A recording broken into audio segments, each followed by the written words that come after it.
নীলফামারী থেকে বাসে করে আসতেন ঢাকার গাবতলীতে। বাড়ি থেকে একদম পরিমাণ মতো টাকা নিয়ে আসতে হতো তাকে।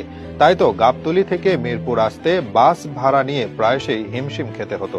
কখনো কষ্ট করে আসতেন স্টেডিয়ামে। ঠিক এভাবেই স্বপ্নের বোঝা মাথায় নিয়ে বয়ভিত্তিক দলে খেলতে আসতেন রিশাদ হোসেন। ক্রিকেট খেলার সরঞ্জাম খুবই ব্যয়বহুল, তাই টাকার অভাবে কখনো কখনো মামার জুতা পরে প্র্যাকটিস করতে হতো তাকে। কষ্টের বিশাল ধাপ পাড়ি দিয়ে তিনি আজ বিশ্ব মঞ্চে বাংলার পতাকা উড়াচ্ছেন গর্বের সঙ্গে।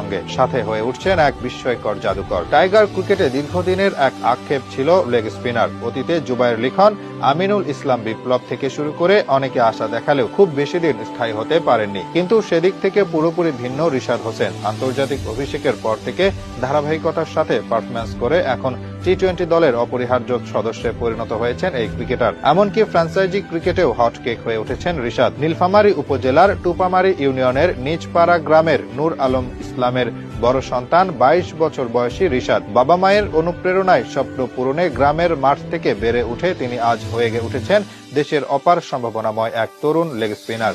ছোটবেলা থেকেই ক্রিকেটের প্রতি গভীর আগ্রহ রিশাদের।